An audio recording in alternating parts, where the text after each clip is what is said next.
तो बेटा जो रेस है उसमें काफ़ी सारे बच्चों को कुछ डाउट थे। तो सोल्यूशन जो है ऐसा नहीं कीजिएगा कि क्वेश्चन आप अटैम्प्ट ना करें उससे पहले ही सोल्यूशन देख लें। केवल वही बच्चे सोल्यूशन देखें जिन्होंने क्वेश्चन अटैम्प्ट किया हो और उनसे सॉल्व नहीं हो पाया हो, तभी वो सोल्यूशन देखें। ऐसा कभी कतई ना करें कि आप सीधे सोल्यूशन देखें और रेस सॉल्व ना करें। प्लीज़ इस बात का ध्यान रखें, वरना आपके सिलेक्शन पर उल्टा इफेक्ट आ जाएगा। ठीक है, तो पहले खुद से अटैम्प्ट करें, ना सॉल्व हो जाए बहुत अच्छी बात है, ना सॉल्व हो तभी सोल्यूशन देखें। चलिए साहब, तो क्वेश्चन नंबर 1 क्या बोल रहा है? A plane mirror is moving with velocity 4i cap plus 5j cap plus 8k cap. ठीक है, a point object is moving in front of the mirror with velocity 3i cap plus 4j cap plus 5j cap 5k cap sorry. अच्छा, here I cap along the normal of the plane mirror and facing towards the object the velocity of images. तो देखिए बेटा, इस question में हुआ क्या है, हमने जो क्लास में क्वेश्चन देखे थे उनमें हमने मिरर का डायग्राम बना के बनाया था। इन्होंने डायग्राम की जगह आई कैप जे कैप के कैप में कर दिया। तो आपको याद हो, हम दो क्वेश्चन को दो पार्ट में ब्रेक करते थे। पहला पार्ट था अलोंग द नॉर्मल, या जिसे हम बोलते थे परपेंडिकुलर टू मिरर।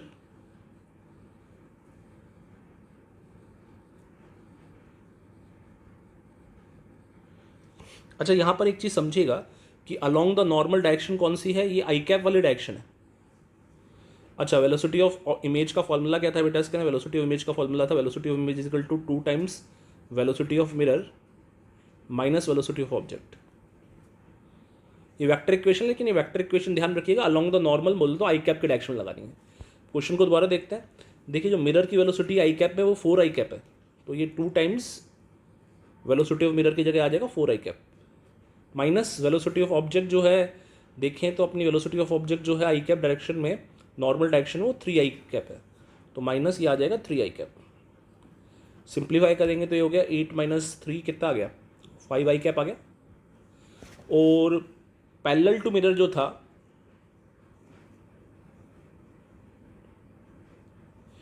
वो हमने बताया था कि जो वेलोसिटी ऑफ इमेज होगी that will be equal to velocity of object. तो अगर अब क्वेश्चन ये उठता है सर कि आई कैप नॉर्मल है तो पैरेलल डायरेक्शन कौन सी होगी? तो पैरेलल डायरेक्शन जो होगी नॉर्मल के परपेंडिकुलर डायरेक्शन को क्या बोलेंगे? पैरेलल डायरेक्शन बोलेंगे। तो वो डायरेक्शन जे कैप एज वेल एज कौन से आएगा? के कैप आएगा। सॉरी, तो पैरेलल टू मिरर जो होता है बेटा, पैरेलल टू मिरर जो वेलोसिटी होती है वो तो आपको पता है सेम रहेगी ऑब्जेक्ट के बराबर। मिरर पर तो डिपेंड ही नहीं करती। तो ऑब्जेक्ट की अगर देखें तो वो है 4j कैप प्लस 5 कैप है, तो यहाँ पर ये आ जाएगा आपके पास 4j cap plus 5k cap. तो इन दोनों डेटा को अगर मैं कंबाइन कर दूंगा तो जो फाइनली जो मेरी वेलोसिटी ऑफ इमेज आ जाएगी, आई कैप में तो आएगी 5i कैप, जे कैप में आ जाएगी 4j कैप, और के कैप में आ जाएगी 5k कैप।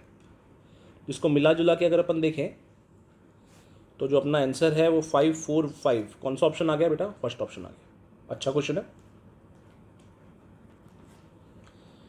तो सेम चीज़ में बेटा जो सेकंड क्वेश्चन है आपका, वो बोल रहा है light incident normally on a plane mirror attach to a galvanometer coil retrace back as shown the figure.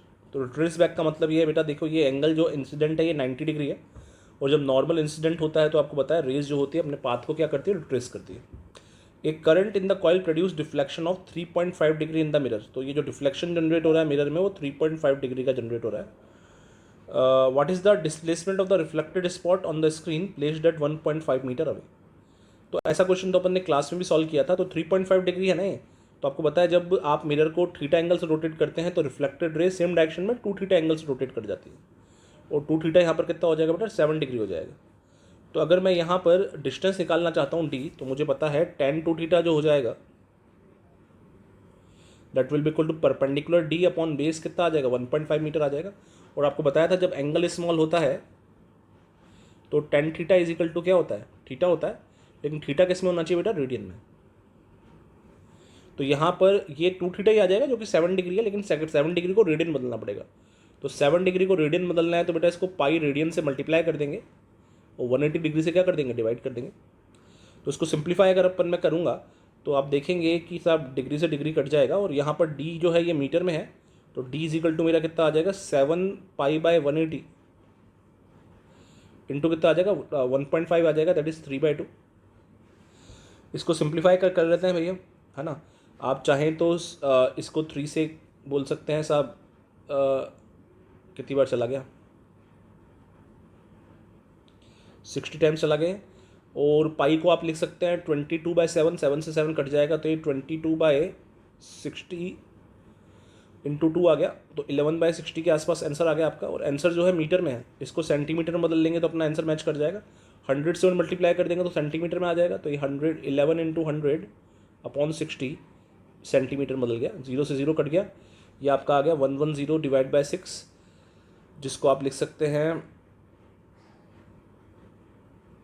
18.131 centimetre के आसपास आपका आंसर आ जाना चाहिए। क्या ठीक है? जो कि कौन सा ऑप्शन हो गया बेटा? सेकंड ऑप्शन हो गया। चलिए आगे बढ़ेंगे। तो जो क्वेश्चन नंबर 3 है उसमें आपके पास दो प्लेन मिरर हैं M1 M2, उनके बीच में एक ऑब्जेक्ट रख दिया है बेटा जो कि जिसकी M1 से डिस्टेंस 30 सेंटीमीटर है और M2 से 5 सेंटीमीटर है। बोल रहा है the position of fifth image of the given object in the mirror. तो डिस्टेंस आपकी M2 से पूछिए, तो ये चीज़ तो क्लियर है कि हमें M2 से कैलकुलेट करना है। तो चलिए इसका एक शॉर्टकट वाला तरीका ज़्यादा अच्छा रहेगा, क्योंकि फिफ्थ इमेज बनाना प्रॉपर मेथड से तो बहुत लेंदी काम है। तो चलिए इसको लिखते हैं एक बार। तो M1 से जो डिस्टेंस है अपनी, M1 से डिस्टेंस जो है वो 30 है और M2 से डिस्टेंस बेटा 5 है। तो ये फर्स्ट ऑर्डर इमेज बन रही है। अब क्या तरीका बताया था इसके अंदर, क्या ऐड करना है? 30 ऐड करना है कि 35 ऐड करना है, डिस्टेंस बिटवीन मिरर ऐड करनी है। तो 5 + 35 तो आपका कितना हो गया? 40 हो गया। और 30 + 35 का कितना हो गया? 65 हो गया। चलिए, तो ये तो सेकेंड ऑर्डर इमेज बनी है। दोबारा 35 ऐड करते हैं, तो 40 + 35 कितना हो गया? 75 हो गया। और 65 + 35 कितना हो गया? ये एक तरह से देखा जाए तो 100 हो गया। ये थर्ड ऑर्डर इमेज आ गई। फोर्थ ऑर्डर इमेज के लिए चलिए दोबारा 35 ऐड करेंगे, तो ये आ गया 135। और ये देखें तो साहब ये कितना हो गया? 80 + 30, ये आ गया 110। फाइनली फिफ्थ लेवल पर अपन पहुंच गए। 35 दोबारा ऐड करते हैं, तो 110 + 35 कितना हो गया? 145 हो गया। और 135 + 35 कितना हो गया? 170 हो गया। अच्छा, डिस्टेंस अपन से कहाँ से पूछिए बेटा? डिस्टेंस अपन को M2 से पूछिए। तो M2 वाला जो आंसर है वो तो कौन सा आने वाला है? 145 आने वाला है। और 145 कौन सा ऑप्शन है अपना? सेकंड ऑप्शन है। तो आसानी क्वेश्चन है, ऐसा कोई टफ क्वेश्चन नहीं है, बस थोड़ा लेंदी जरूर हो सकता है। क्वेश्चन नंबर 4 में आपको बोला है 2 plane mirror are kept at angle alpha, a ray of light strike 2 mirrors successively suffers a division of 5π/6 into reflection, the value of alpha is. तो बेटा आपको क्लास में बताया था कि दो रिफ्लेक्शन जब होते हैं तो जो डिवीजन होता है आपका कितना होता है? 360 - 2 थीटा होता है। अच्छा, थीटा क्या आता है यहाँ पर? Angle between mirrors. तो डिवीजन जो सफ़र हो रहा है वो 5π/6 है। 5π/6 को अपन कन्वर्ट करेंगे तो 5 × 180 डिवाइड बाई 6 आ जाएगा। दैट इज़ कितना हो गया? ये 30 × 5 कितना हो गया? 150 डिग्री हो गया। तो या फिर एक काम करते हैं, क्यों ना क्वेश्चन को रेडियन में ही सॉल्व कर लें, ज़्यादा अच्छा रहेगा, क्योंकि फाइनल आंसर भी रेडियन में दिया है। ठीक है, तो डिवीजन अपने पास हो गया 5π/6 और बेटा 360 है वो को अपन लिख सकते हैं 2π -2 थीटा। थीटा की जगह क्या आ जाएगा? अल्फा आ जाएगा, क्योंकि एंगल जो है अल्फा दे रखा है। तो 2 अल्फा अपने पास हो गया 2π - 5π/6। अगर इसको सिंप्लीफाई करूँगा 6 एलसीएम लेके तो ये आ जाएगा 12π - 5π। कितना हो गया? ये हो गया 7π/6 और 2 को इधर भेज दूंगा तो अल्फा = 2 हो जाएगा 7π/12, जो कि आपका कौन सा ऑप्शन हो जाएगा? सेकंड ऑप्शन हो जाएगा। तो काफ़ी आसान क्वेश्चन है। तो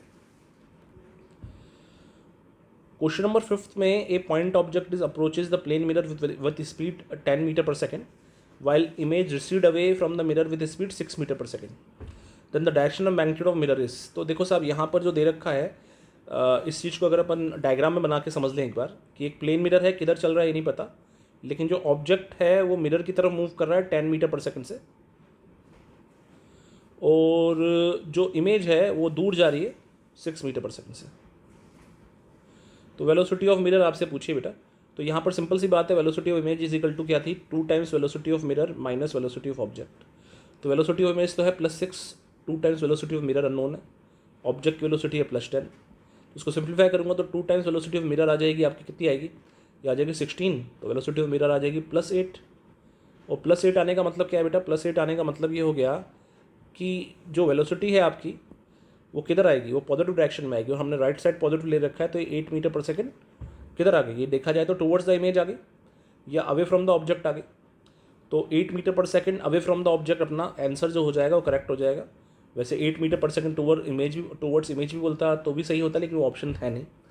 तो इस तरह से ये क्वेश्चन भी सॉल्व हो गया।